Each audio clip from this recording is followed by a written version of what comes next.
melanjutkan majelis ilmu kita abrol internet online.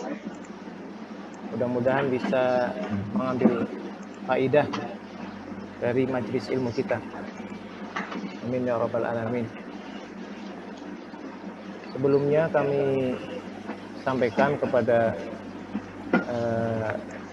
Profesor Dr. Sanusi Uwais hafizahullah taala dan kepada ikhwas sekalian, hari ini jadwal kami, saya Ainun Najib Azhari dan Ustadz Hasbi As-Siddiq akan membahas tentang aliran rekonstruksionisme.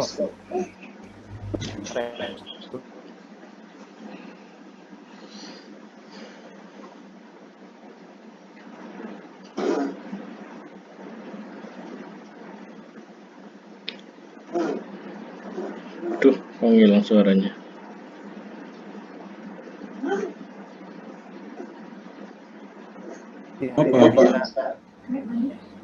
Error ini Prof, jadi nggak tahu. Narasi. Iya, pakai narasi nggak apa-apa ya Prof ya? Ya iyalah. Jadi siapa ini Ainun Saya Najib? Ainun Najib Azhari, kelompok dengan Ustadz Hasbi Ya. As-Siddiq. Oke, enggak silakan. Baik, saya lanjutkan kaitan dengan mohon maaf barangkali pembacanya juga salah, ini hal yang baru bagi kami Prof. Rekonstruksionis ya, rekonstruksionisme menurut Islam dan pendidikan atau implikasinya terhadap Islam dan pendidikan. Yang pertama, kita mengenal dulu tentang pengertian dari aliran ini. Aliran rekonstruksionisme. Istilah rekonstruksionisme ini berasal dari kata yang sering kita dengar, rekonstruksi. Ini terdiri dari dua suku kata. Dua kata, re dan konstruksi. Re ini kan kembali, re itu kembali, konstruk ini berarti membangun atau menyusun. Apabila kedua kata ini digabung, maka akan dimaknai sebagaimana yang kami dapatkan dari beberapa sumber, adanya imbuhan isme ya, yang pernah juga disampaikan oleh Profesor Sanusi. Itu HP-nya tolong diagak ke bawahkan Pak Ainun, supaya yang kelihatan itu cuma kopiannya aja. HP-nya bahkan nyorotnya ke wajah itu. Oh gitu ya. Supaya Bentar. yang kelihatan itu emang keseluruhan ya, wajahnya, jangan kopiahnya aja. Ternyata belum di on kan videonya. Mohon maaf, nggak ada yang mengingatkan tadi. Iya, mohon maaf. Jadi kedua kata re dan konstruk ya. Re dan konstruk. Re ini kembali, konstruk menyusun atau membangun. Ketika kedua kata ini digabung, dapat dimaknai menjadi istilahnya apa? Penyusunan kembali. Namun ketika ada istilah tambah imbuhan isme, nah, ini bisa mengubah makna dari istilah tadi. Jadi ini merupakan sebuah pemahaman. Jadi kalau dengan rekonstruksionis, maka ini adalah satu metode kaitan dengan menyusun kembali ya. Tapi kalau sudah rekonstruksionisme, maka ini menjadi sebuah pemahaman. Kalau dalam bahasa Islam menjadi madhab, menjadi aliran. Nah, dalam konteks filsafat pendidikan, rekonstruksionisme ini satu pemahaman, satu aliran yang berupaya untuk merombak satu kondisi yang lama dan membangun dengan sesuatu yang baru, menyusun satu kehidupan yang terbaru, kalau bahasa kita lebih modern. serta berupaya mencari kesepakatan ya antar sesama manusia. Tujuannya apa? Agar dapat mengatur kehidupan manusia dalam sebuah tatanan dan lingkungan yang lebih baik. Maka proses dan lembaga pendidikan menurut pandangan dari aliran rekonstruksionisme ini ada arah bagaimana merombak satu susunan yang lama dan membangun tata susunan hidup yang lebih baru. Ini makna dari rekonstruksionisme atau ketika disebutkan dengan isme menjadi sebuah aliran. Jadi saya melihat dalam penjelasan Dr. Jaludin Rahmat kaitan dengan makna aliran rekonstruksionisme ini dalam filsafat pendidikan. Kemudian sejarah perkembangan aliran rekonstruksionisme ini di dunia barat lahir dari krisis kebudayaan modern. Berawal dari adanya krisis kebudayaan modern. Kalau dalam yang saya dapatkan, ini sama dengan istilah aliran perennialisme. Ini yang nanti akan dibahas pada pertemuan-pertemuan akhir menjelang UAS barangkali ya. Karena ada hubungan dengan progresivisme dan perennialisme. Nggak tahu nanti ini jatahnya Ustadz siapa ya. Jadi bisa untuk saling berbagi lagi, untuk saling melengkapi informasi yang ada. Jadi lahirnya aliran rekonstruksionisme ini berawal dari krisis kebudayaan modern. Bagaimana yang dijelaskan oleh dikutip oleh Profesor Dr. Jaludin Rahmat bahwa kedua aliran tersebut, yakni rekonstruksionisme dan perennialisme ini, memandang bahwa keadaan sekarang merupakan zaman yang mempunyai kebudayaan yang terganggu oleh kehancuran, kebingungan, kesimpang siuran. Meskipun demikian, prinsip yang dimiliki oleh aliran ini tidaklah sama dengan prinsip yang dipegang oleh aliran perennialisme. Ini penjelasannya nanti menurut. Keduanya mempunyai visi dan cara yang berbeda dalam pemecahan yang akan ditempuh untuk mengembalikan kebudayaan yang serasi dalam kehidupan. Aliran semacam ini, aliran rekonstruksionisme ini, aliran yang kami pahami, yang saya pahami ketika membacakan sesuatu yang baru, ini sesuatu yang lama, yang sudah berjalan lama, dari sisi kebudayaan, dari sisi sistem kalau dalam pendidikan, metode dan sebagainya, dengan perkembangan zaman yang ada, maka kemudian ada perubahan, ada penyusunan kembali. Dan ini nanti kita akan lihat bagaimana pandangan Islam terhadap aliran ini. Insya Allah nanti kita akan lihat. Kemudian beberapa tokoh aliran rekonstruksionisme ini yang bisa kami peroleh informasinya serta beberapa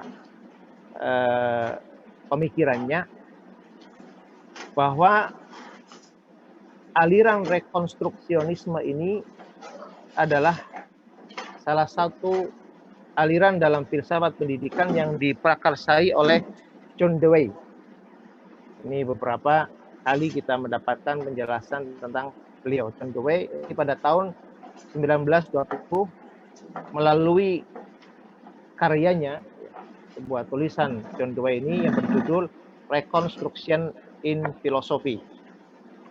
Kemudian aliran ini berlanjut dengan munculnya tokoh-tokoh yang lain seperti Caroline Pratt, Josh Cohn, Harold Bloom, John Hendrick.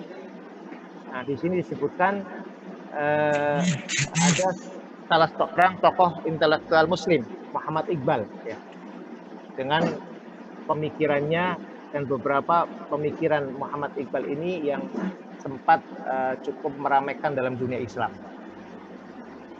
Kemudian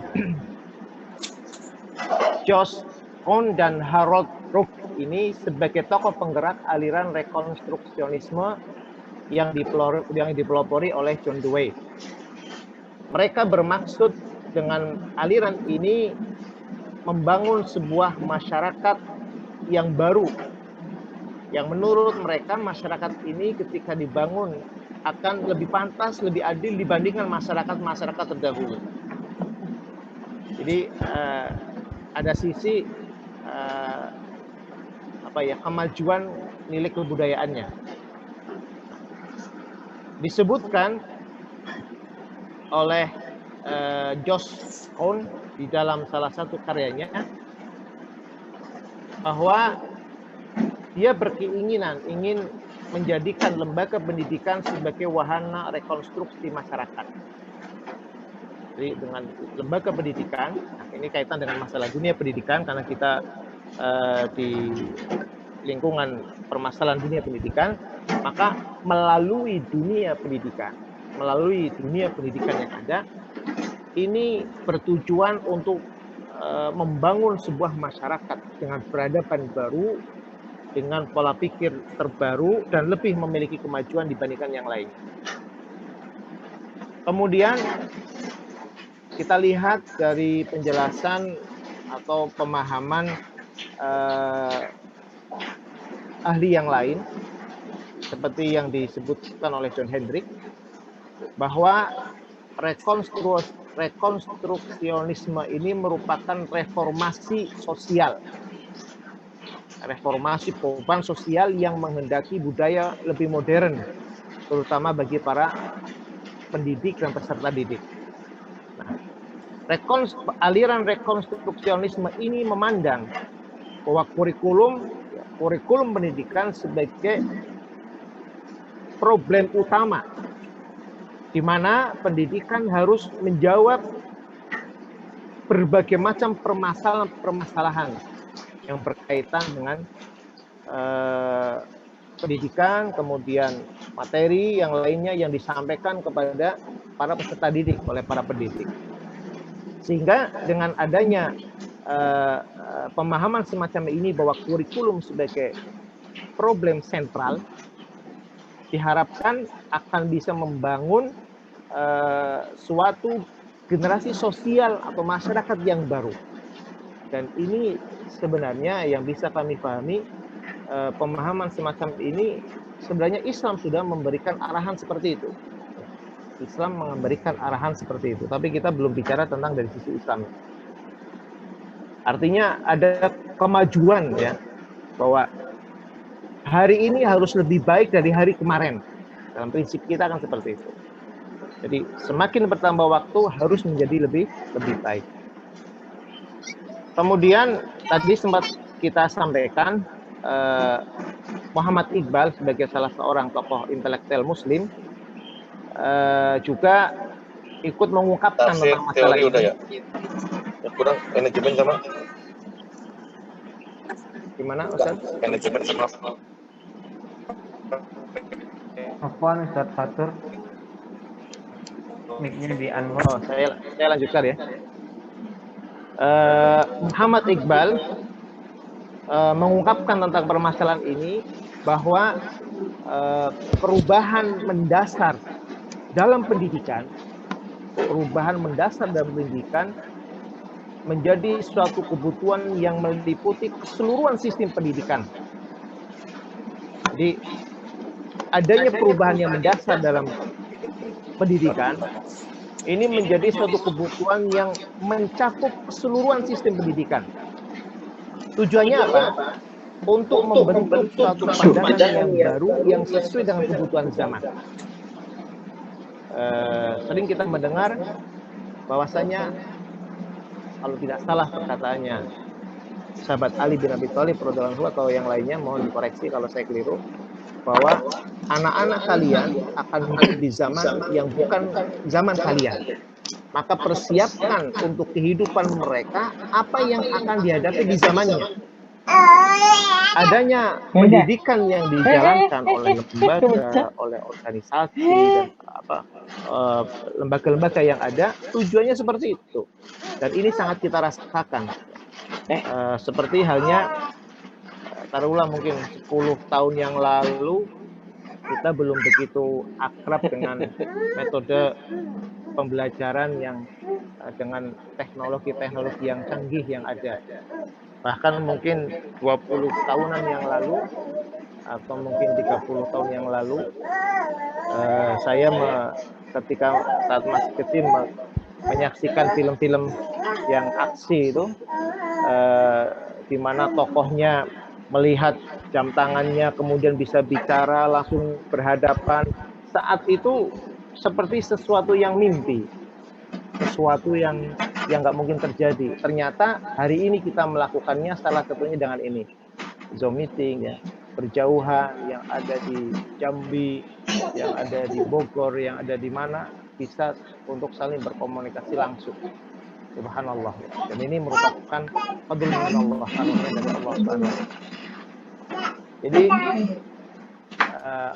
menurut Muhammad Iqbal bahwa menciptakan masyarakat baru melalui rekonstruksi, ya, pembangunan kembali pendidikan, dan ini menurut beliau adalah suatu keharusan. Dan kita sebagai praktisi pendidikan yang ada di lembaga-lembaga, baik di pesantren, di sekolah dasar, SMP, SMA, atau yang lainnya, sepertinya tidak mungkin kita akan mengajar kepada anak-anak didik kita, kepada santri kita, siswa kita, dengan metode yang lalu, ya. Karena zamannya sudah berbeda. Sehingga kurikulum-kurikulum yang ditetapkan pemerintah pun sering mengalami perbedaan, meskipun kita yang di lapangan sering mendapatkan kesulitan, ya. Adanya kurtilas, adanya kurikulum ini dan sebagainya. Ini tujuannya baik, ya. Tetapi mestinya harus ada satu kesamaan di mana adanya perubahan-perubahan itu bukan mempersulit, ya, bahkan tidak menghasilkan yang diinginkan, tapi justru adanya penyusunan kembali, rekonstruksi ini dalam rangka untuk menjadi lebih baik. Selanjutnya, pandangan Islam terhadap aliran rekonstruksionisme ini. Jadi sebagaimana yang telah kita sampaikan, bahwa aliran rekonstruksionisme ini sebagai salah satu aliran filsafat pendidikan yang awal kemunculannya diawali sebagai sebuah atas adanya keprihatinan dengan munculnya kondisi kehidupan modern, ya, sehingga apa? Sehingga dituntut satu keharusan menyiapkan manusia yang siap untuk hidup di era modern.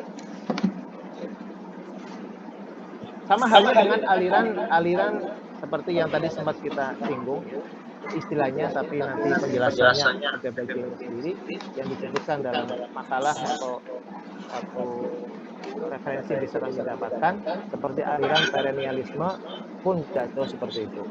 Kalau kehidupan manusia modern adalah zaman ketika manusia hidup dalam kehidupan yang banyak gangguan, banyak kesimpang siurannya, kebingungan dan sebagainya. Namun aliran rekonstruksionisme ini ingin membentuk susunan tata kehidupan yang baru. Dan dengan adanya tata kehidupan yang baru ini dibutuhkan kerjasama antar manusia. Jadi satu sisi ada sesuatu yang baru untuk mengatur masyarakat yang baru, tetapi bukan berdasarkan individualisme, tetapi atas dasar kebersamaan. Sehingga perlu adanya kerjasama di antara manusia yang ada. Dan ini adalah bagian daripada sistem penyelamatan dunia. Sistem penyelamatan dunia. Ketika suatu masyarakat yang hidupnya sebelum masuk di dunia modern dengan teknologi canggih, kemudian masuk ke teknologi yang canggih tanpa adanya bimbingan dasar-dasar yang dimiliki, maka dikhawatirkan malah justru tidak bisa menyesuaikan dengan tata kehidupan yang lebih modern. Dan kita sedikit banyak cukup merasakan sedikit banyak cukup merasakan ya semuanya ada hikmahnya, karena apa yang Allah tetapkan pasti ada hikmah yang terbaik, seperti adanya pandemi COVID-19 ini. Di saat hampir banyak dari setiap lembaga pendidikan, orang tua dan sebagainya berusaha untuk bukan menjauhkan, tapi membatasi penggunaan gadget kepada anak-anak. Subhanallah, qadarullah wa masya'a fa'al. Ketika terjadi pandemi, mau tidak mau justru yang tadinya dibatasi malah menjadi sesuatu yang wajib. Dan ini ketika tidak disiapkan, maka sebagaimana ketika orang tua itu ikut gaptek, tidak mengenal teknologi, bisa jadi dia akan kalah sama anaknya, dan bisa jadi malah justru dia tidak tahu bagaimana apa yang dilakukan oleh si anak dengan teknologi yang ada. Maka ini menuntut orang tua ini dalam arti orang tua kandung, kemudian juga tenaga pendidik, para guru dan sebagainya, ini juga harus mengikuti. Makanya sering didapati, dan ini cerita dari beberapa teman-teman yang mereka menjadi tenaga pendidik, tenaga pengajar, yang usianya sudah mungkin mendekati pensiun ya, mungkin beberapa tahun lagi, tapi mau tidak mau dengan kondisi seperti ini harus dituntut. Yang tadinya nggak pernah mengenal laptop, bahkan megang saja nggak pernah, cara bukanya apalagi, mau nyalain mana yang ditekan, sekarang mau tidak mau harus bisa. Bahkan tidak hanya menyalakan, mengoperasikan dengan beberapa aplikasi-aplikasi yang baru. Nah, ini semuanya adalah bagian daripada perkembangan ya. Dan ini sebenarnya di dalam Islam ada. Kalau di dalam ayat yang secara umum dalam surat Al-Hasyr itu, ya ayyuhalladzina amanu taqullaha wal tanzur nafsum ma qaddamat lighad. Wahai orang-orang yang beriman, bertakwalah kalian kepada Allah dan perhatikan apa yang disiapkan oleh setiap diri untuk hari esok. Meskipun dalam ayat tersebut kita lihat tafsirnya lighad, hari esok yang dimaksudkan hari kiamat, tapi makna yang lain bisa diambil hari esok, hari yang setelah sekarang. Kita hidup di dunia masih ada hari esok. Zaman untuk zaman besok lagi. Nah, ini terus ada perkembangan-perkembangan yang terus mengalir. Kemudian tidak dapat dipungkiri, sebagaimana yang telah kita ketahui bahwa agama Islam diturunkan oleh Allah Subhanahu wa Ta'ala tidak lain adalah menjadi rahmatan lil alamin, kemudian juga menjadi pedoman hidup bagi seluruh manusia. Sebagaimana Allah turunkan Al-Quran, hujan linnas, sebagai petunjuk bagi manusia. Allah utus para nabi dan para rasul. Rasulullah Muhammad SAW diutus oleh Allah, tujuannya apa? Untuk menjadi sarana petunjuk bagi manusia. Nah, Islam sebagai agama yang dibawa oleh Nabi Muhammad SAW sebagai agama penutup, agama penyempurna atas agama-agama sebelumnya. Nah, dalam ajaran Islam, maka Islam sangat peduli terhadap nilai-nilai kemanusiaan yang tidak terikat dengan zaman tertentu saja. Sehingga diharapkan apa? Bahwa Islam ini sebagai rahmatan lil alamin, bagi umat manusia. Maka sedikit mungkin saya katakan, ini pendapat saya, ketika ada istilah Islam Nusantara, ini terlalu egois. Kenapa hanya untuk Nusantara saja? Kenapa tidak Islam dunia? Karena Islam rahmatan lil alamin, wa ma arsalnaka illa rahmatan lil alamin. Jadi pembatasan semacam ini karena Islam ini diturunkan oleh Allah Subhanahu wa Ta'ala tidak terikat dengan waktu, tempat tertentu saja, tapi betul-betul syamil mutakamil, syamil dan menyeluruh. Kemudian sebagaimana tadi saya sebutkan, Islam yang peduli dengan nilai-nilai kemanusiaan, yang dengan Islam ini menjadi rahmat lil alamin bagi seluruh manusia, sebagai rahmat dari semesta alam, dari generasi ke generasi, sehingga segala persoalan yang terjadi di tengah masyarakat, di tengah manusia, baik itu berurusan dengan keduniaan ataupun berurusan dengan urusan ukhrawi, semuanya dikembalikan kepada sumber hukum Islam itu sendiri. Ya. Ini sebagaimana yang diperintahkan oleh Allah Subhanahu wa Ta'ala. Makanya dalam tentang aliran ini Muhammad Iqbal, tokoh intelektual Muslim, kalau nggak salah beliau dari India ya, juga menyatakan bahwa upaya menginterpretasikan prinsip-prinsip hukum Islam pada era pendiri-pendiri madhab ini belum selesai menurut beliau. Sebab apa? Realita yang dihadapi pada setiap generasi ini akan selalu berubah. Makanya kita kenal kalau Imam Syafi'i rahimahullah ta'ala ada al-qaulul qadim, ada al-qaulul jadid. Pendapat yang lama, pendapat yang baru. Dan termasuk diantaranya adalah bagaimana kita mengenal pendapat-pendapatnya Al-Imam Abu Hanifah rahimahullah ta'ala. Dan di mana kalau kita melihat tentang sejarah biografi Imam Abu Hanifah rahimahullah ta'ala, Allah anugerahkan kepada beliau kecerdasan yang luar biasa. Yang ada beberapa tulisan hasil karya beliau yang pernah saya baca, beliau menulis memasukkan berbagai permasalahan hukum fikih yang di zamannya belum ada. Subhanallah. Yang di zamannya belum ada, sampai-sampai banyak dari murid-murid beliau yang bertanya, "Wahai Imam, ini masalah apa ini? Ini masalah apa? Kok seperti ini?" Jadi aneh. Saat zaman tersebut, Imam Abu Hanifah menjelaskan pembahasannya, permasalahannya. Tapi subhanallah, sekarang di zaman kita sekarang ini, masalah yang pernah disebutkan oleh Imam Abu Hanifah yang saat itu belum pernah muncul, ternyata ada jawabannya dari penjelasan Imam Abu Hanifah. Ini salah satu anugerah yang Allah Subhanahu wa taala berikan kepada orang alim sebagaimana Imam Abu Hanifah. Maka Imam Abu Hanifah rahimahullah taala dikenal sebagai sahibur ra'yi, orang yang memiliki tingkat intelektualitas yang sangat tinggi, ketajaman dalam berpikir, ketajaman dalam bukan menghayal ya, tapi apa yang beliau sampaikan ini adalah merupakan anugerah yang Allah berikan kepada dia.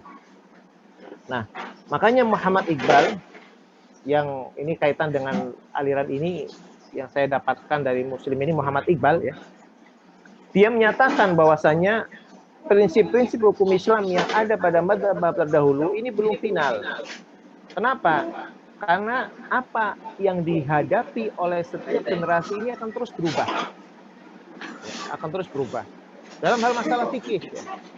Mana yang kita kenal dari zaman dulu adanya Gojek misalnya. Kemudian GoFood. Begitu mudahnya fasilitas yang Allah berikan sekarang. Kemudian ada lagi dalam sistem usaha ada namanya dropship misalnya.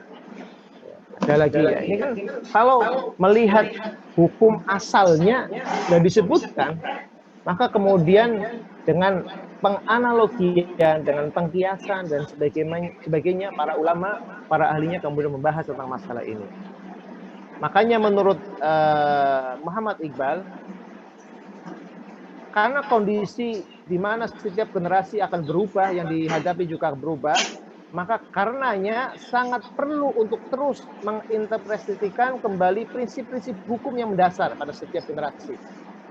Terutama lagi dalam kondisi kehidupan yang modern. Ada sebuah buku yang saya dapatkan dari karyanya beliau, dalam karyanya Reconstruction of Religious Thought in Islam. Beliau menekankan tentang adanya ijma, bahwa ijma itu sebagai sebuah metodologi yang harus diambil oleh umat muslim dalam kondisi modern seperti ini. Nah, ijma ini akan bisa didapat dari adanya perkumpulan dari para alim, para ulama, para ahlinya yang berkompeten di bidangnya untuk menghasilkan sebuah hukum setelah melalui penelitian berdasarkan dalil-dalil yang ada. Nah, disebutkan bahwa upaya ijma ini ditempatkan pada sumber hukum Islam yang ketiga setelah Al-Quran dan Hadis, sebagai sumber yang sudah disepakati oleh para ulama dan kaum muslimin.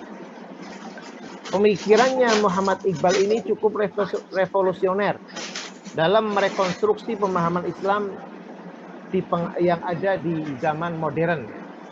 Terlebih lagi pada ketegasan dalam mengemukakan pendapatnya bahwa ajaran Islam ini tidak sekaku sebagaimana yang difahami, yang dipersepsikan oleh masyarakat di zamannya. Dalam pernyataannya yang dinukil oleh Mufti Ali di dalam buku yang diterjemahkan tadi, Reconstruction of Religious Doctrine Islam, Muhammad Iqbal mengatakan bahwa tuntutan generasi muslim sekarang ini untuk menginterpretasikan kembali prinsip-prinsip hukum yang mendasar dalam pandangan dan pengalaman mereka sendiri serta kondisi kehidupan modern yang mengalami perubahan ini menurut pendapat saya adalah sah. Ajaran Al-Quran bahwa hidup ini adalah suatu proses dari penciptaan yang progresif mengharuskan bahwa setiap generasi harus dibimbing. Tetapi tidak terhalang oleh pandangan-pandangan para ulama terdahulu. Harus dipersilakan untuk menyelesaikan masalah-masalah mereka sendiri. Nah, ini pemahaman atau pandangan Islam yang dalam hal ini diwakili oleh tokoh intelektual muslim Muhammad Iqbal berkaitan dengan aliran rekonstruksionisme. Jadi satu aliran pemahaman yang memang tujuannya untuk membangun lagi sebuah sistem yang lebih bagus, lebih baik untuk kehidupan di zaman yang depan, yakni modern. Selanjutnya, implikasi aliran rekonstruksionisme ini dengan pendidikan Islam, dengan pendidikan yang dimasukkan dalam pendidikan Islam. Seperti yang tadi disebutkan bahwa Islam ini rahmatan lil alamin, ini menjadi misi utama ajaran Islam, maka nuansa agama Islam yang rahmatan lil alamin ini akan memberikan dampak pada sisi-sisi yang lain. Terutama yang sangat mendasar sekali adalah dalam pendidikan Islam, Nah, pendidikan Islam ini yang merupakan bagian dari manifestasi ajaran Islam harus mengikuti kaidah-kaidah pada nilai-nilai keislaman. Jadi adanya perubahan dari pemahaman masyarakat yang terdahulu dengan masyarakat kehidupan modern ini tidak boleh lepas dari nilai-nilai keislaman, hukum-hukum Islam yang ada. Maka kalau sudah adanya perubahan dari kehidupan masyarakat yang sebelumnya ke kehidupan masyarakat yang modern, lepas dari ajaran Islam, maka yang ada adalah kerusakan demi kerusakan. Padahal aliran rekonstruksionisme ini adalah berdiri muncul sebagai keprihatinan, atas adanya kehidupan yang terganggu, yang tidak baik. Maka harus ada perubahan yang lebih baik. Adanya teknologi ini harus membawa kepada kebaikan. Meskipun di sisi lain tetap ada orang yang memanfaatkan kesempatan dalam kesempatan dan kesempitan. Kemudian jadi aliran rekonstruksionisme ini dalam pendidikan Islam sebagai sesuatu yang sangat penting, tetapi tidak boleh meninggalkan, tidak boleh lepas dari kaidah-kaidah keislaman, nilai-nilai keislaman, dan tetap berorientasi pada tujuan penciptaan manusia. Kalau dalam pendidikan Islam, dalam ajaran Islam, tujuan penciptaan manusia adalah untuk beribadah kepada Allah. Tujuan penciptaan manusia adalah untuk beribadah kepada Allah, untuk mentauhidkan Allah. Jadi istilahnya tahrir ibadatil ibad ila ibadati rabbil ibad, membebaskan peribadatan manusia kepada sesama manusia atau makhluk kepada sesama makhluk, dibebaskan kemudian berubah menjadi beribadah dari makhluk kepada makhluk, beribadah hanya kepada Rabbul Ibad, kepada Allah Subhanahu wa taala saja. Maka kalau adanya perubahan tidak mengarah kepada seperti itu, maka ini yang tidak dibenarkan. Ini implikasi aliran rekonstruksionisme ini kaitan dengan pendidikan Islam. Demikian halnya dalam wacana pendidikan Islam. Maka pendidikan bukanlah persoalan yang tetap. sebagai sebuah kegiatan yang menitik beratkan pada fungsi pembentukan manusia seutuhnya pada setiap perkembangannya. Persoalan yang dihadapi pun akan selalu berubah dan dinamis, sehingga berbagai macam problem yang sama sekali baru di dunia pendidikan sangat membutuhkan penyelesaian secara istihadiyah, dengan adanya penjelasan dari para pakar, para ilmuwan dan sebagainya. Kemudian sumber-sumber pemikiran pendidikan Islam dalam konteks ini bukan hanya dari kitab Allah dan sunnah Rasul. Ini penjelasan dari Hasan Langgulung ya. Saya dapatkan informasi tentang ini. Beliau mengatakan bahwa sumber-sumber pemikiran pendidikan Islam dalam konteks ini tidak hanya kitab Allah dan sunnah, tapi juga perkataan sahabat, maslahatan sosial, nilai-nilai dan kebiasaan sosial, serta pemikir-pemikir Islam. Oleh karenanya, meskipun Allah secara tekstual telah menurunkan wahyu dan berfungsi sebagai sarana petunjuk bagi manusia, namun dalam kenyataan isi dari wahyu tersebut perlu dijabarkan secara detail. Nah, di sini melibatkan pikiran untuk menafsirkan problem-problem kehidupan secara mendalam, khususnya dalam permasalahan dalam pendidikan. Maksudnya apa? Ini bukan berarti mengingkari Quran dan Sunnah, tidak. Tapi sumbernya Al-Quran dan Sunnah dan melihat bagaimana penjelasan para sahabat. Dia mengatakan penjelasan para sahabat, kemudian dikondisikan dengan pemikiran yang ada untuk menangani berbagai macam problematika kehidupan, khususnya dalam permasalahan dalam pendidikan. Yang terakhir barangkali yang bisa kami sampaikan kaitan dengan implementasi pembelajaran menurut aliran rekonstruksionisme. Maka jika dikaitkan pada sebuah implementasi pendidikan, rekonstruksionisme ini dapat diimplikasikan dalam proses pendidikan dan pembelajaran, yang penerapan tersebut beserta metodologinya dalam pembelajaran dapat dipetakan dengan beberapa hal ya. Ini mohon maaf ya, baru dinarasi belum, nanti kalau saya share kaitan dengan makalahnya lebih rinci lagi tentang adanya, artinya misalnya tujuan pendidikan bahwa siswa memiliki kesadaran tentang permasalahan-permasalahan ekonomi, sosial dan sebagainya. Siswa juga memiliki keterampilan memecahkan berbagai macam permasalahan yang ada. Kemudian sebagaimana makna rekonstruksi ini adalah membangun tatanan masyarakat yang baru. Kemudian juga tema pendidikan juga tujuan adalah meningkatkan rekonstruksi yang tatanan masyarakat yang baru. Kurikulum pun demikian, ya. Kurikulum pun demikian disesuaikan dengan kondisi yang ada. Barangkali ini yang bisa kami sampaikan melalui narasi, dan mohon maaf untuk slide-nya yang belum bisa ditampilkan. Tapi insya Allah kami akan kirim lebih lanjut lagi kepada Ustaz kita, dosen kita, Profesor Dr. Sanusi West, juga dengan teman-teman yang lainnya. Banyak hal tentunya yang kurang dari yang kami sampaikan dengan keterbatasan yang ada, karena hal ini adalah hal yang baru. Tapi ketika kami mendapatkan nama-nama istilah ini, kemudian kami mempelajarinya, melihat ternyata subhanallah sesuatu yang sangat luar biasa, yang sangat penting sekali ya, yang sangat penting sekali untuk diketahui oleh kita. Dan mohon maaf, bukan maksud apa-apa, tapi saya sempat bertanya, ngobrol dengan beberapa teman yang kebetulan sudah menyelesaikan S2 di Magister Pendidikan, tapi tidak di kampus ini, di kampus yang lain.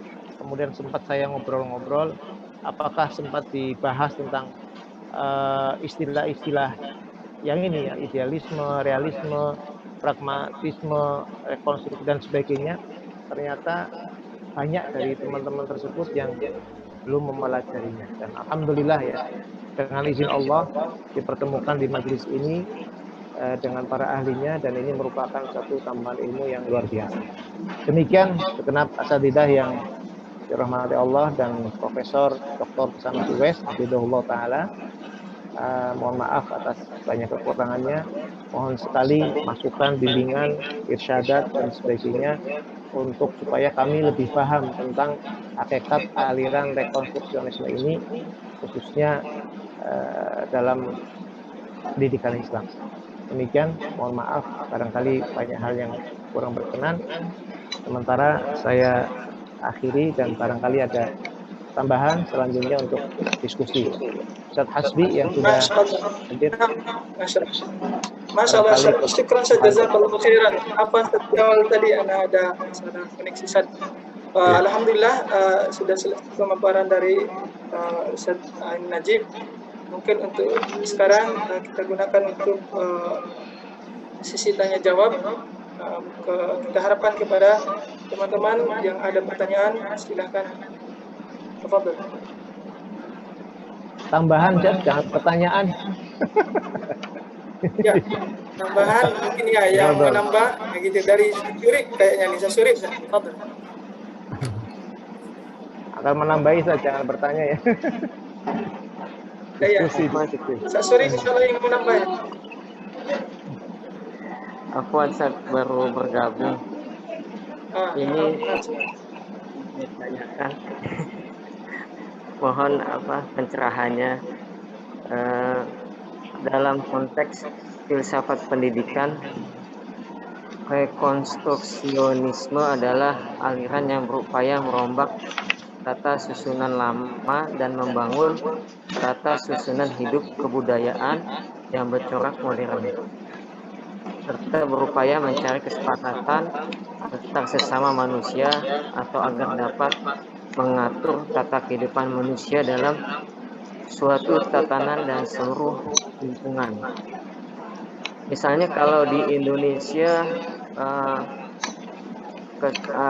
kesepakatan antara ulama, yaitu ada namanya Pancasila. Kalau dulu di zaman Nabi ada namanya Piagam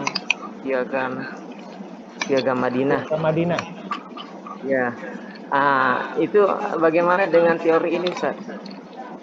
Apakah kan di Piagam Madinah itu mengatur ada Yahudi, ada yang lain-lain gitu selain Islam?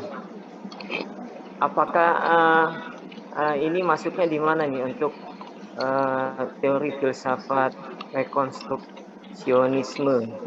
Apa di situ ada ada tatanan baru atau yang seperti apa, dan kalau di Indonesia misalnya Pancasila, itu kalau untuk filsafat ini masuknya di mana, Ustaz? Apa nih, mohon pencerahannya. Syukran, barakallahu fikum, jazakumullah khair. Fika barakallahu Syurip. Itu tadi satu pertanyaan dari Syurip. Ya. Bisa Baik, kalau yang saya pahami kaitan dengan aliran rekonstruksionisme ini dari maknanya metode penyusunan kembali dari sebuah masyarakat untuk masyarakat yang lebih maju, yang lebih modern. Nah, ini bersifat umum, ya. Bersifat umum karena ketika kemudian dikhususkan seperti pertanyaan bagaimana kaitan dengan seperti Piagam Madinah yang di zaman Rasul, di dalamnya adalah Yahudi. Nah, berarti nanti dalam ruang lingkup aturan Islam, sebagaimana yang tadi sempat kita sampaikan pernyataan dari intelektual Muslim yakni Muhammad Iqbal, bahwa kondisi yang ada ini pun tidak boleh keluar dari kaidah-kaidah Islam, karena Islam sebagai rahmatan lil alamin yang di dalamnya ini mengatur untuk seluruh manusia, bukan hanya kaum muslimin, bukan hanya orang beriman. Dan ini harus dipahami keindahan Islam, bahwa Allah turunkan agama Islam, syariat Islam, termasuk Allah turunkan Al-Quran, ini bukan hanya untuk manusia orang yang beriman saja, tapi Allah nyatakan hudal linnas, petunjuk bagi manusia. Jadi secara keseluruhan. Maka kalau dalam konteks urusan duniawi, siapapun yang mengikuti aturan Al-Quran, dia akan mendapatkan faedahnya. Hatta misalnya dia non-muslim. Dan ternyata banyak yang diakui. Saya pernah dulu saya kebetulan di Cilacap pernah ngobrol dengan Pak Fuad Bawazir, ya, mantan menteri, karena beliau tinggal di Cilacap dengan dekat dari Al-Irsyad. Saya waktu itu di Al-Irsyad. Saya sempat ngobrol dengan beliau.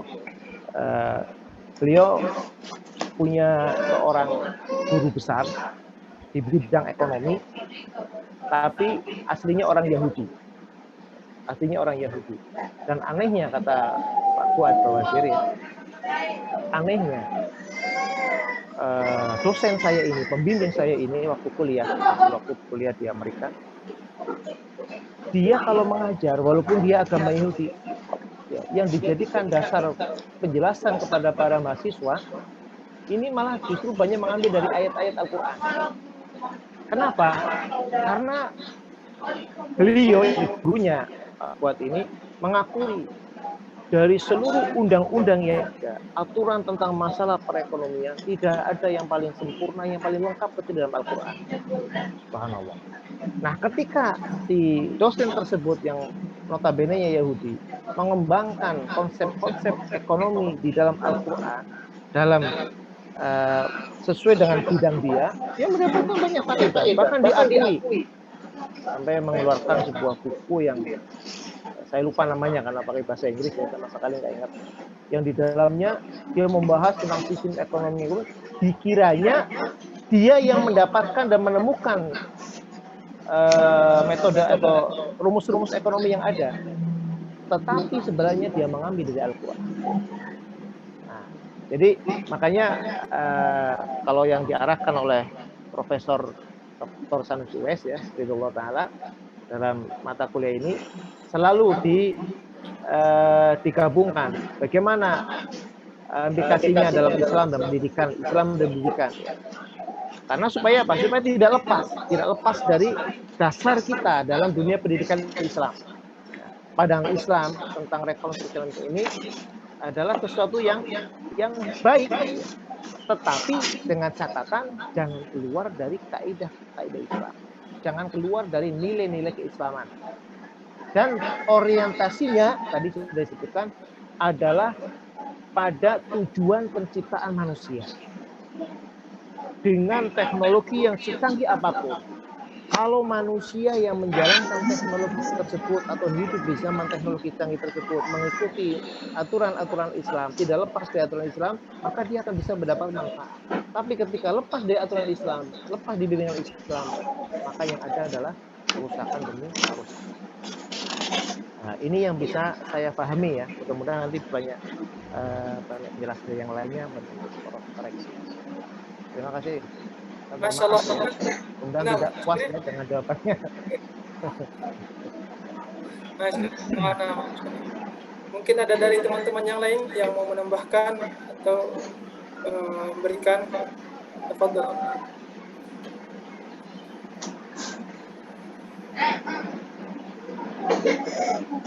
Silakan Ustaz yang lain menambahkan, ya. Ya, menambahkan. Melengkapi. Raden kayaknya. Ustaz Ardi dari tadi lagi safar terus. Oh.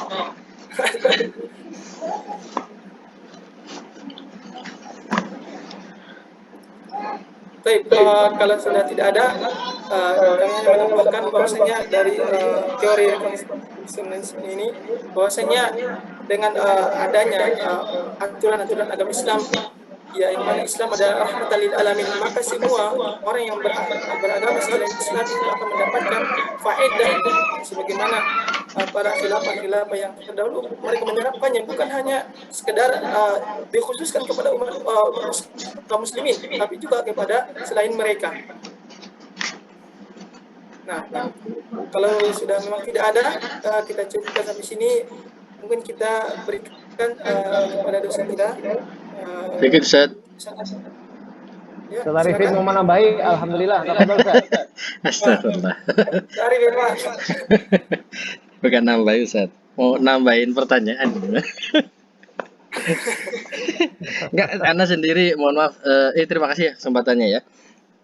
Anda sendiri mengalami apa ya, mungkin mengalami kebingungan setelah menemukan gitu ya, karena tidak memahami apa yang ditemukan gitu. Itu tentang rekonstruksionalisme ya. Itu Anda pernah membaca kedengaran suara Anda? Rekonstruksionisme. Kedengaran, Gimana? Zat? Kedengaran, Zat? Rekonstruksionisme. Nah, rekonstruksionalisme ya. Nggak ada nasional. Rekonstruksi rekonstruksionis. Oh, berarti salah berarti. Saya menemukan rekonstruksionalisme sosial sama rekonstruksionalisme individual gitu. Apakah itu Ya, satu yang sama? Karena berdasarkan dari filosofi pragmatisme. Nah, ini kayaknya suatu istilah-istilah yang bikin bingung ini. Berarti beda dengan apa yang antum bahas ya? Kalau yang saya pahami kayaknya beda, Ustaz. Nanti profesor kita yang menjelaskan. Rekonstruksionisme yang saya pahami. Baik. Iya. Berarti enggak jadi nanya nih, Ustaz. Ya, alhamdulillah ya. Makanya saya langsung potong Masya Allah. tadi. Beda istilahnya. Itu yang dilakukan Allah Subhanahu Wa Taala. Salah. Nah, sekarang Ustaz. Karena ya Afwan kepada semuanya, karena waktu kita ini tinggal beberapa menit lagi, mungkin kita berikan kepada dosen-dosen mampu kita sebagai pemimpin kita, dan kepada Ustaz Rob Falyatafadhal masyaallah. Kepada Ustaz kita. Halo. Ya, terima kasih ya. Ini pemaparan yang bagus sekali. Pemaparannya juga lengkap. Kalau ada hal yang kurang, saya kira kekurangannya bisa kita tambahkan bersama-sama. Yang perlu ditegaskan itu gini, orang-orang yang berpikir tentang rekonstruksionisme itu ada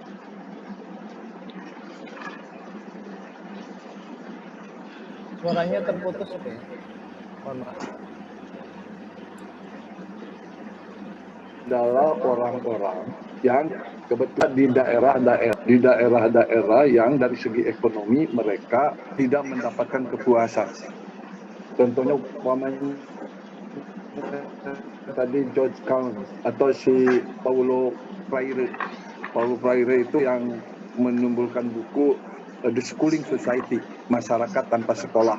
Sebab pada saat itu sekolah itu bukan menjadi alat untuk memandaikan orang, tapi terbalik sekolah itu dijadikan alat untuk membodohkan orang.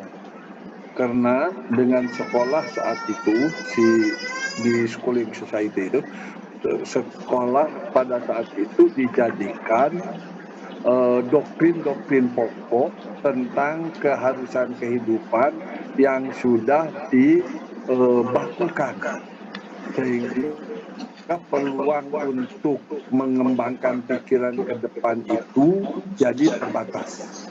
Karena itu tokoh-tokoh dari rekonstruksionisme itu, apakah Theodor Bernard, George Carlin atau si Paulo Freire itu, bagaimana menjadikan pendidikan itu alat perubahan. Malah bukan sekedar alat perubahan masyarakat, tapi alat perubahan ke masa depan.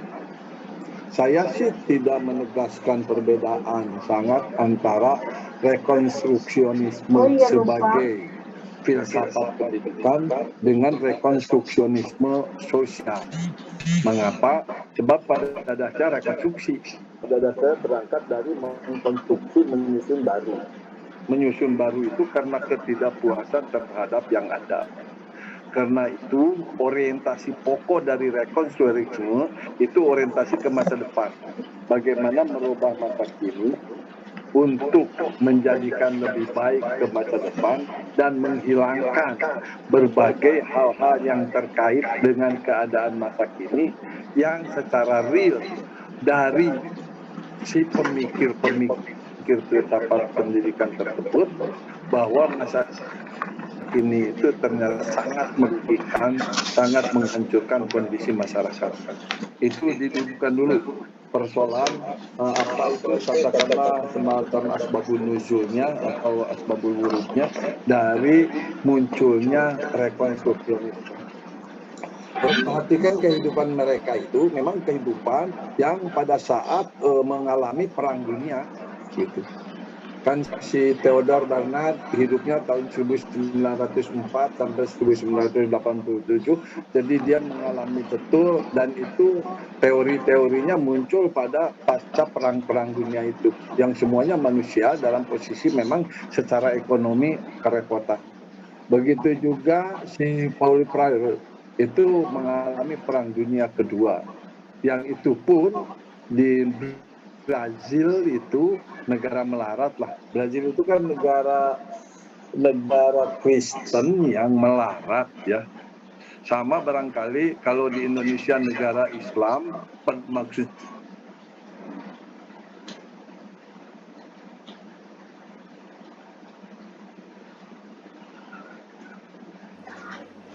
Suaranya hilang apa ya? Yang lain mendengar Ustaz? Ya, suaranya hilang terputus, Prof. Suaranya hilang terputus. saya penduduk mayoritas Islam tapi melarat gitu karena dijajah oleh Belanda selama 300. Sini tertulis punya profesor ini lemah, low, bandwidthnya low. Suaranya hilang, Prof. Dan kekayaan negara Indonesia diangkut ke Belanda. Tanda bahwa kemerosotan ekonomi itu sampai 0,41, ada kesenjangan antara orang kaya dengan orang miskin yang cukup jauh. Apalagi hari-hari ini kita dengar bahwa bensin mau dinaikkan. Kemudian kenyataannya kan hutang menumpuk dan itu akan jadi beban masyarakat. Kemudian pembangunan banyak yang mangkrak. Pada saat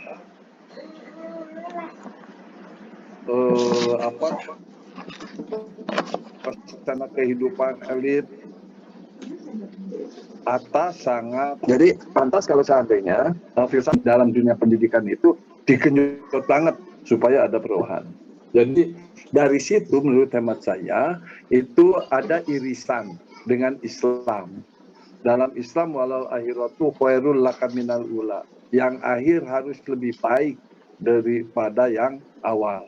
Dan walaupun walal akhirah itu terjemahan kitab-kitab itu yang yaumul kiamah kan, walal akhiratu khairul laka minal ula, walal akhiratu khairul abqa, ayat-ayat yang begitu prinsipnya kan begini kira-kira. Orang Islam itu dituntut untuk bagaimana masa depan harus lebih baik dari masa sebelumnya. Jadi dalam kaitan ini sebetulnya ada, jangan lupa rekonstruksionisme cara untuk melupakan masa lalu, melupakan sejarah yang pahit, yang kelam itu. Kita melihat masa depan aja. Jadi pendidikan itu dijadikan alat untuk perubahan kehidupan menuju masa depan yang lebih baik.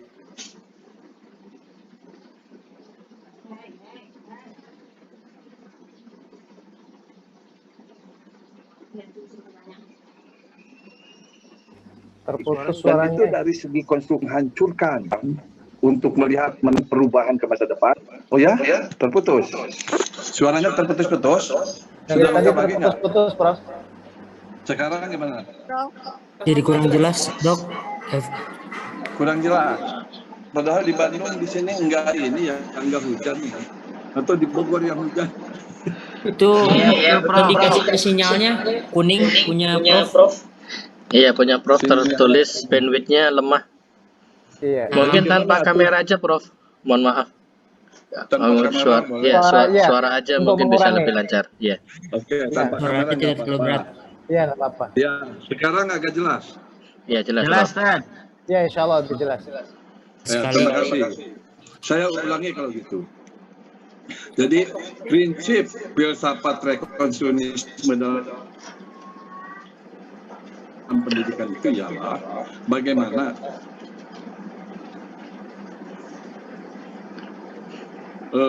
menatap masa depan ini lebih baik. Jadi bagus dari segitu. Saya gambarkan tadi dalam konstruksi ilahiyah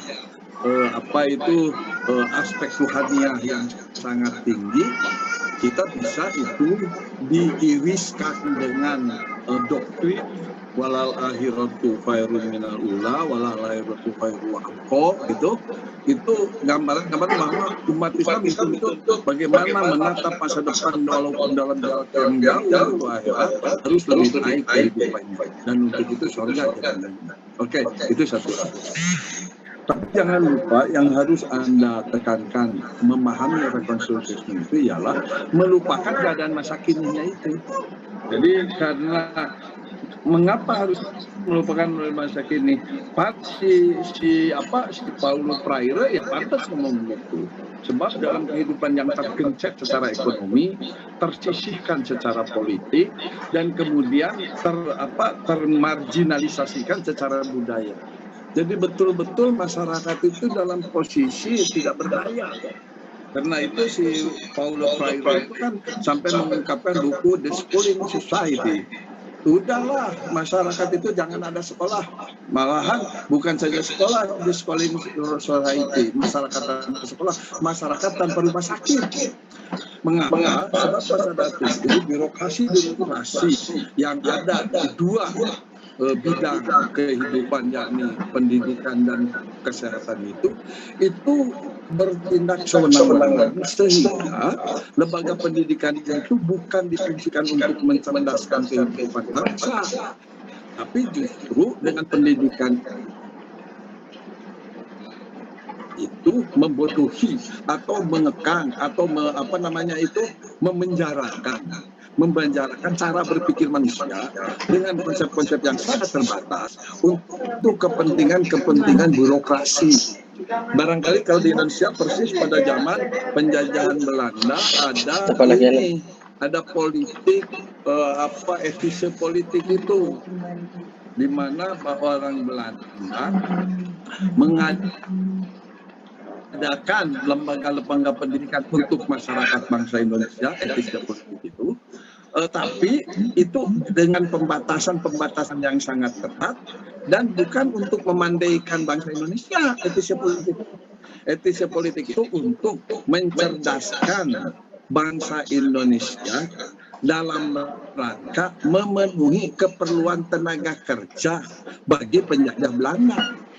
Jadi orientasinya orientasi sempit, bukan untuk pendidikan memerdekakan kehidupan memerdekakan manusia dari penyembahan kepada manusia untuk menuju kepada penyembahan Tuhan. Bukan itu. Tapi pendidikan itu pada zaman Belanda itu dipakai untuk mendidik anak-anak Indonesia supaya dia bisa bekerja untuk kepentingan penjajahan Belanda dengan harga murah. Itu tuh pada zaman Belanda etis politik itu. Dan itu yang melawannya justru organisasi Islam. Organisasi Islam mengadakan sekolah-sekolah yang tersohor waktu itu adalah Muhammadiyah. Budi Utomo malah enggak. Muhammadiyah yang membuat pendidikan ke masyarakat secara luas dan kemudian diberikan utuh, tidak dibatasi untuk kepentingan penjajahan Belanda. Walaupun Muhammadiyah zaman awal itu umumnya justru para birokrat itu, pada pegawai-pegawai kan Kiai Haji Ahmad Dahlanya sendiri kan itu orang jaringan kesultanan. Artinya orang ningrat lah begitu. Tapi berorientasi kepada kepentingan masyarakat banyak. Barangkali Hudalinas. Pokoknya prinsipnya itu walaupun dia dalam posisi keningratan dengan jiwa keislaman, maka posisi keningratan dan macam-macamnya itu diperuntukkan bagi seluruh umat manusia. Nah, tapi yang harus Anda ingatkan dalam rekonstruksi itu ialah bagaimana menghancurkan suasana kehidupan masa kini dari sisi-sisi. Tapi jangan lupa, tatkala rekonstruksi ini ditegaskan begitu, itu berarti berarti menghancurkan budaya atau memotong warisan-warisan tradisi, warisan-warisan ideologi, warisan-warisan keyakinan, dalam bahasa Islam warisan-warisan keimanan, warisan-warisan akidah, masa lalu untuk ditinggalkan, menatap masa depan, menuju ke hal yang lebih baik, tapi dalam pengertian yang lebih baik itu material fisik. Terutama kalau di Brazil itu adalah ekonomi. Jadi demi kepentingan ekonomi, manusia disuruh menatap masa depan supaya bisa menjangkau keperluan-keperluan ekonomi yang lebih baik dan tidak mempedulikan terhadap warisan-warisan masa lalu, yang warisan masa lalu itu ternyata gagal untuk memberi kesejahteraan kepada kehidupan ekonomi masa kini.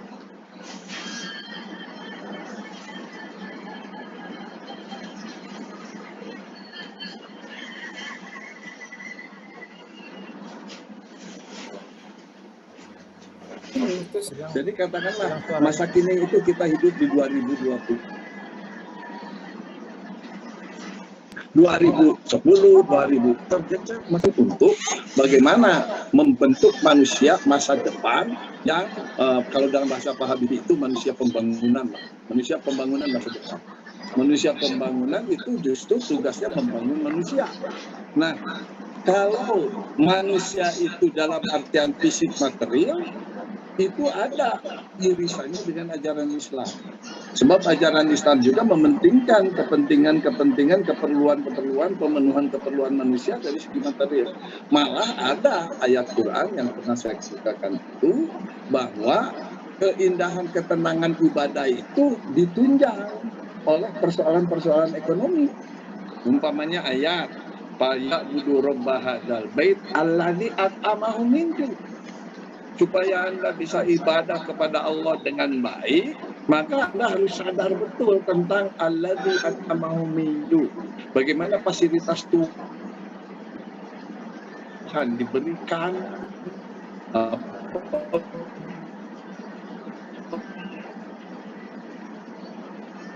bahasa Al-Quran itu Al-Baqarah 28 itu lakum ma fil ardi jannah, untuk Anda semuanya. Itu sungguh luar biasa. Nah, dalam keadaan fasilitas-fasilitas Tuhan, entah tanahnya, entah airnya, entah udaranya, entah emas peraknya, entah kandungan-kandungan yang ada dan macam-macamnya itu, semuanya untuk kesejahteraan manusia, kesejahteraan umat manusia. Namun jangan lupa ada Tuhannya itu. Nah, kalau seandainya orientasi rekonstruksionisme itu memperbaiki kehidupan masa depan karena merasa tergencet, merasa repot kehidupan masa kini dari segi material, dan lantaran harus lupakan, buang saja masa lalu itu, kita hadapi masa depan. Padahal masa lalu itu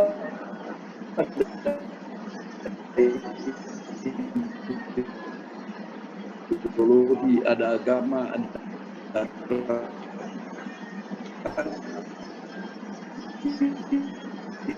akidah, ada keimanan, ada situ komunisme begitu situ. Orang-orang memuji Cina itu yang negara komunis, orientasinya pasti materi. Tidak mau tahu itu tentang yang namanya akhlak, namanya agama, keyakinan, tidak ada urusan itu. Nah, di sini harusnya hati-hati. Tatkala Anda berbicara rekonstruksionisme, termasuk ya rekonstruksionisme sosial atau rekonstruksionisme kepribadian. Bagaimana kita menghadapi masa depan yang lebih baik itu, tetapi jangan dilupakan masalah-masalah paling dasar. Sebab begini saudara-saudara, pada hakikatnya kehidupan manusia itu dari sejak Nabi Adam sampai zaman sekarang itu sama dari segi nilai-nilai moral. Pada dasarnya sama. Hakikat kehidupan manusia itu pada dasarnya dari sejak Nabi Adam sampai zaman sekarang itu hakikatnya sama. Karena hakikatnya sama, maka yang beda itu sebetulnya cuma pemeran gitu.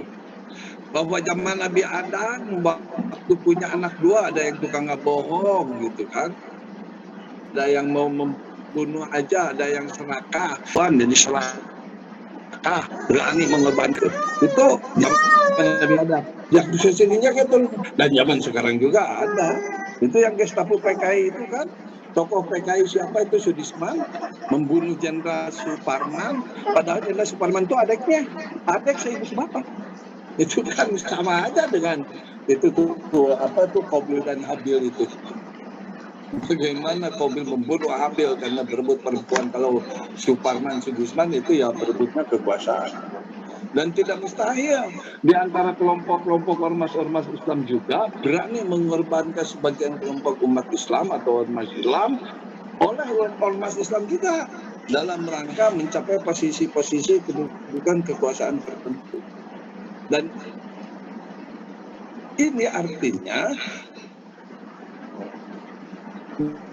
dari segi rekonstruksisme, dia ingin bagaimana menata masa depannya ormas Islam yang lainnya itu dan melupakan gitu kan bagaimana sebetulnya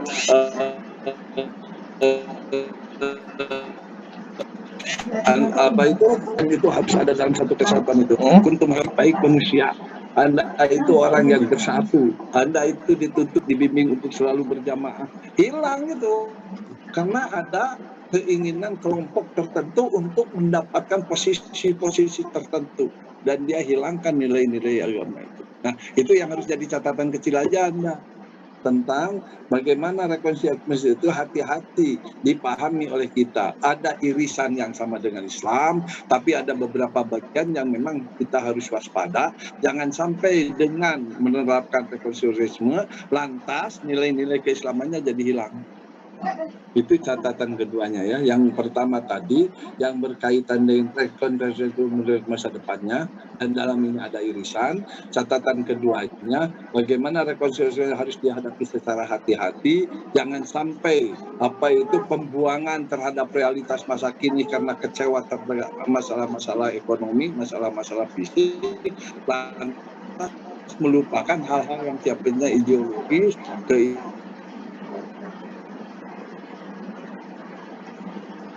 keimanan, tradisi atau apa tertentu. Kemudian catatan terus ditekankan dalam kaitan ini ialah bahwa bagaimana begitu percaya rekonstruksionisme itu, begitu percaya terhadap perubahan sosial akan terjadi kalau orang itu pandai.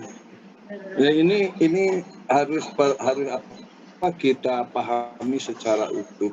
Apa betul dengan kepandaian kecerdasan itu lantas perubahan sosial ke arah yang lebih baik akan terjadi? Kalau terkait dengan hal-hal yang sifatnya material barangkali yes. Tapi kalau terkait dengan masalah-masalah keadilan dan kebenaran, saya kira tidak cukup dengan kepandaian. Masalah keadilan dan kebenaran dan itu harus dibarengi dengan harus dibarengi dengan orientasi ya, dalam bahasa Habib Rizik itu akhlak, dalam arti nilai-nilai moral yang pandai tidak bermoral itu akan masuk ke daerah Darwinisme itu, si teori Darwin itu. Teori Darwin kan dia menekankan melihat pengalaman-pengalaman tentang binatang, di mana si binatang-binatang itu yang kuat menjadi menjadi raja atau predator paling tinggi untuk memakan yang lemah-lemah itu, muncul teori the survival of the fit. Jadi kemampuan bertahan hidup itu hanya bagi mereka yang fit, yang paling hebat, yang paling gagah, yang paling sehat, yang paling kuat, itu tuh the survival of the fit. Nah, karena itu doktrin the survival of the fit seolah-olah menghalalkan, membolehkan kalau seandainya orang kuat itu menerkam orang yang lemah. Jadi itu hukum rimba jadi orang pintar